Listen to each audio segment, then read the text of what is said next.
এমন একটি খেলা যেটা খেলে আপনি যদি বিজয়ী হন তাহলে কোটিপতি হয়ে যাবেন, আর যদি কোনো এক রাউন্ডে একবার হেরে যান তাহলে আপনার মৃত্যু নিশ্চিত। আজকে মুভিটা এরকমই একটা ভয়ানক খেলা নিয়ে। বর্তমানে মুভিটার IMDb রেটিং রয়েছে 8.5 আউট অফ 10। মুভিটা একবারে নতুন হওয়ার কারণে আমি মুভিটার ভিতরে কোন রকম ক্লিপ ইউজ করলাম না। ক্লিপ ছাড়া শুধু পিকচারে যদি আপনারা মুভিটা উপভোগ করতে না চান তাহলে স্কিপ করে যেতে পারেন, আর যদি মুভিটা পুরো উপভোগ করতে চান তাহলে আমার সাথেই থাকুন। আশা করি মুভিটা দেখে আপনারা অনেক আনন্দ পাবেন। তো চলুন আর কথা না বাড়িয়ে শুরু করা যাক আজকের এক্সপ্লেনেশন। মুভির শুরুতে মুম্বাই শহরের মেট্রো রেলের সিন দেখানো হয়। ট্রেনের ভিতরে দেখা যায় কিছু বখাটে ছেলে বাজি ধরছে যে কোন দলের লোক ট্রেনের উপরে গিয়ে কেরামতি দেখাতে পারে। যদি কেউ সেটা পারে তাহলে তাকে 20,000 টাকা দেওয়া হবে। এরপর আমরা মুভির প্রধান চরিত্র সিদ্ধুকে দেখতে পাই।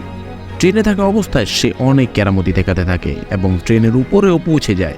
পুলিশরা তাকে ধরতে নিলে সে কোনোরকমভাবে সেখান থেকে পালিয়ে যায়।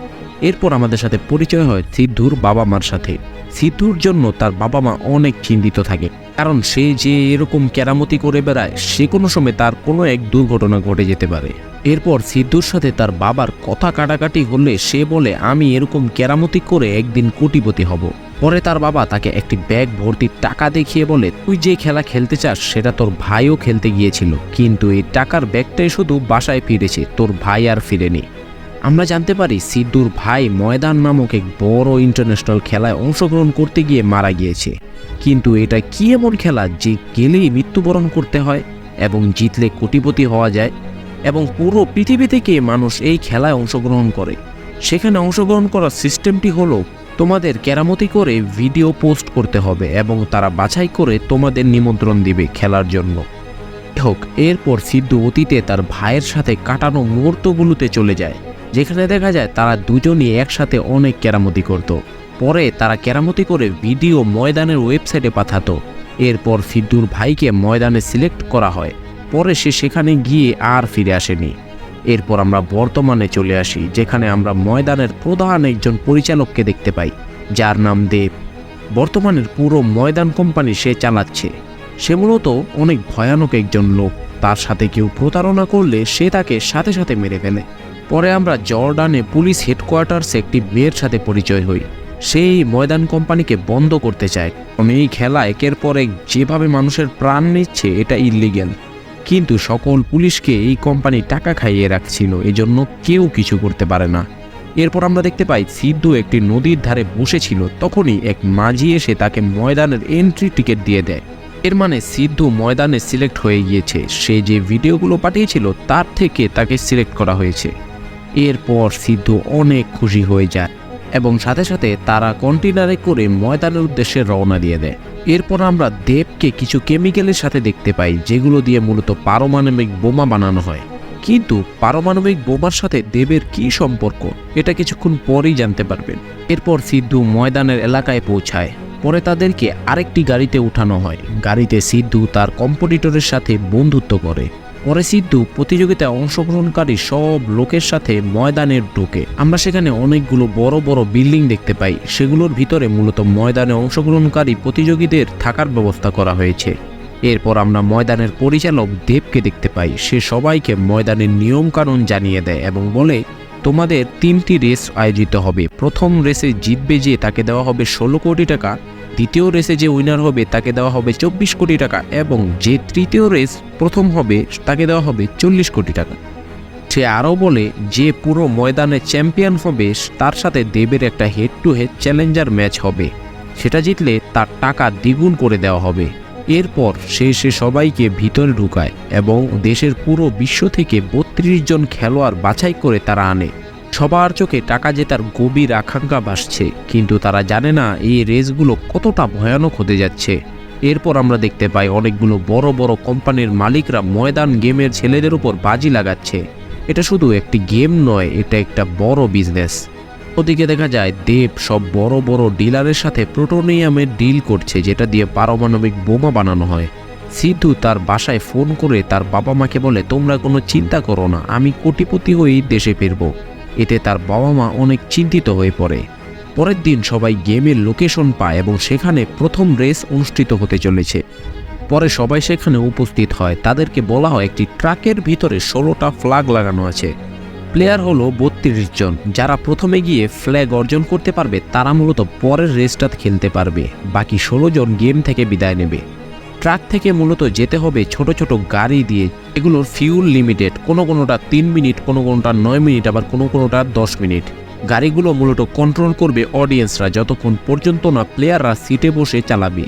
রেস শুরু হয়ে যায়। সবাই এক এক করে গাড়ি ধরতে থাকে এবং ট্রাকের পিছু করতে থাকে। সিদ্ধু সবার মন জয় করে ফেলে কারণ সে অনেক ভালো খেলছিল। এরপর ইরান থেকে আসা এক লোক প্রথম স্থান অর্জন করে। খেলার ভিতরে অনেকে নিজের প্রাণ হারায়, কিন্তু সিদ্ধু সবার মন জয় করতে করতে ফ্ল্যাগ অর্জন করতে সক্ষম হয়। এরপর সে সিলেক্ট হয়ে যায় টপ 16-এ। সিদ্ধুর এলাকার সবাই তার রেসটা দেখে অনেক খুশি হয়। এরপর সিদ্ধু রাতে পার্টিতে যায়। পার্টি থেকে ফেরার পথে তাকে পুলিশ আটক করে এবং বলে, তোমার কোনো পাসপোর্ট নেই, এখন আমরা যদি চাই তোমাকে অ্যারেস্ট করতে পারি। সে বলে, আমার সাথে আপনাদের কি শত্রুতা? পুলিশ অফিসারটি বলে, তোমাকে আমাদের একটা কাজ করতে হবে। সে সিদ্ধুকে একটি ট্র্যাকিং চিপ দেয়, যেটা দিয়ে মূলত তারা দেবের লোকেশন জানতে পারবে। সিদ্ধু চিপটা নিয়ে অনেক ভয়ে ভয়ে ময়দানে যেতে থাকে। এরপর তার ওপর ময়দানের সৈন্যরা আক্রমণ করে দেয়, কারণ তারা জানে যে সিদ্ধু পুলিশের সাথে দেখা করেছে। সিদ্ধুর সাথে তাদের অনেক ফাইট হয়। এরপর সিদ্ধু দেবের রুমে প্রবেশ করে এবং তাকে সব সত্যি কথা বলে দেয়। দেব সিদ্ধুর কথায় ইমপ্রেস হয়ে যায়। সিদ্ধু চিপটা দেবকে দিয়ে দেয়। অন্যদিকে দেখা যায় দেবের রাইট হ্যান্ডকে পুলিশটা নিউক্লিয়ার প্লুটোনিয়ামের সাথে ধরে ফেলেছে। এটা শুনে দেবের মাথা একেবারে নষ্ট হয়ে যায়। সে সিদ্ধুকে বলে পুলিশ অফিসারটাকে ফোন করে বলতে যে তার সাথে সিদ্ধু দেখা করতে চায়। পরে সিদ্ধু পুলিশ অফিসারটাকে ফোন করে বলে। এরপর দেব সিদ্ধুর সাথে পুলিশ অফিসারদের আড্ডাস্থলে যায়। সেখানে তারা আগে থেকেই বোমা ফিট করে রেখেছিল। এরপর তাদের অনেক মারামারি হয়। বোমার রিমোটটা পুলিশের হাতে পড়ে যায়। পরে সিদ্ধু অনেক চালাকি করে রিমোটটা তার হাতে নিয়ে নেয়। পুলিশ অফিসার সিদ্ধুকে বলে, তুমি কাদের পক্ষ নিচ্ছ, যারা তোমার ভাইকে মেরেছে? এটা শুনে সিদ্ধু কিছুই বুঝতে পারে না। পরে পুলিশ অফিসারটা সিদ্ধুকে বলে, তোমার ভাইকে দেব খুন করেছে। সিদ্ধু অনেক আশ্চর্য হয়ে দেবকে জিজ্ঞেস করে। পরে সে কোনো উত্তর না পেয়ে রাগের মাথায় রিমোটটা চাপ দিয়ে দেয়। সেখানে কারো কোনো ক্ষতি হয় না, কিন্তু সবাই ভয়ে পালিয়ে যায় সেখান থেকে। কিন্তু এখন বেঁধে গিয়েছিল দেব আর সিদ্ধুর ভিতরে দুশ্মনী। দেব সিদ্ধুর উপর অনেক রাগ হয়েছে। এরপর শুরু হয়ে যায় দ্বিতীয় রেস। সব বড় বড় বিজনেসম্যানরা এক এক করে প্লেয়ারের উপর বাজি লাগতে থাকে, কিন্তু সিদ্ধুকে দেখা যাচ্ছিল না। দেব বলে, সিদ্ধুকে আমরা ডিসকোয়ালিফাই করে দিয়েছি এবং সে আর খেলবে না। এরপর সেখানে সিদ্ধু আসে এবং সে গেমটা খেলবে বলে দাবি করে। পরে দেবের উপরের বসরা সিদ্ধুকে খেলতে পারমিশন দিয়ে দেয়। এরপর সিদ্ধুর সাথে কোনো পার্টনার না থাকায় আলিয়া সিদ্ধুর পার্টনার হয়ে যায়। গেমটি হলো অনেকগুলো কুকুর থাকবে, তাদের কুকুর থেকে বেঁচে একে অপরের সাথে টিম আপ করে ফ্ল্যাগ জোগাড় করতে হবে। টিম মেম্বার দুজনের সাথে একটি দড়ি বাঁধা থাকবে। দড়িটা ছিঁড়ে গেলে তারা ডিসকোয়ালিফাই হয়ে যাবে। রেসটা শুরু হয়। সবাই কুকুরের কামড় খেয়ে এখানে ওখানে ছিটিয়ে দিতে থাকে। অনেক কষ্টের পর সিদ্ধু এই ম্যাচটাও বিজয়ী হয়ে 24 কোটি টাকার মালিক হয়ে যায়। দেবের মাথা পুরোই গরম হয়ে গিয়েছিল, কারণ সে সিদ্ধুকে দেখতে পারে না। সিদ্ধু অনেক খুশি এবং তার বাপ মাও অনেক খুশি হয়ে গিয়েছিল। কালকে ফাইনাল রেস। পরের দিন ফাইনাল রেসে সব খেলোয়াড়দের নিয়ে যাওয়া হচ্ছিল। একটু পরেই দেখা যায় সব খেলোয়াড়দের নামিয়ে মেরে ফেলা হচ্ছে। মূলত এই আকামটা দেবই ঘটাচ্ছে, কিন্তু সে সিদ্ধুকে মারে না।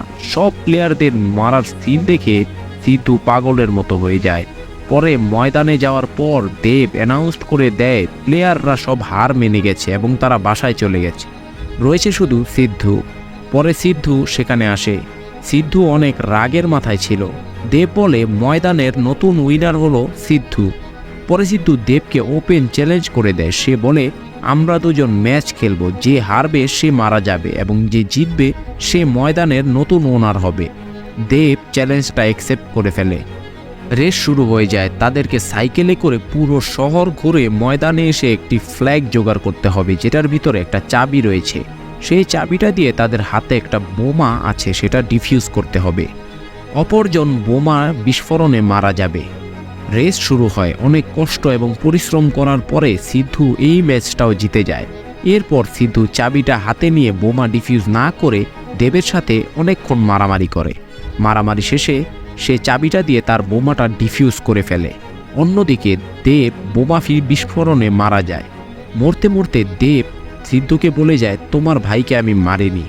এই কথাটা সিদ্ধুর মাথায় একটু গেঁথে গিয়েছিল। সবাই সিদ্ধুকে অভিনন্দন জানাতে থাকে। সিদ্ধু এখন থেকে ময়দানের নতুন ওনার। যাক, এরপর সিদ্ধু প্লেন দিয়ে ময়দানের প্রতিষ্ঠাতার সাথে যাচ্ছিল। পরে সে একজনের থেকে ইনফরমেশন পায় যে তার ভাইকে ময়দানের প্রতিষ্ঠাতাই মেরেছে, যার নাম ম্যাক। সিদ্ধু পরে তাকে জিজ্ঞেস করলে সে বলে, তোমার ভাই ম্যাচ জেতার সামর্থ্য রাখে, চ্যাম্পিয়ন হওয়ার সামর্থ্য রাখে, কিন্তু ময়দান সে চালাতে পারত না বিধায় আমি তাকে মেরে ফেলেছি। সিদ্ধু অনেক রেগে যায়। পরে সিদ্ধু পুরো প্লেনটাকে বোমা দিয়ে উড়িয়ে দেয়। পরে সে নিজে প্যারাশুট দিয়ে নিচে নেমে আসে। তো বন্ধুরা, এই ছিল মুভিটি। এক্সপ্লেনেশনটি ভালো লাগলে অবশ্যই একটা কমেন্ট করে জানাবেন। আর আরও নতুন নতুন মুভি এক্সপ্লেনেশন পেতে আমার চ্যানেলটি সাবস্ক্রাইব করে বেল আইকনটি অন করে দিন। তো দেখা হবে পরবর্তী ভিডিওতে। ভালো থাকবেন, সুস্থ থাকবেন। আল্লাহ হাফেজ।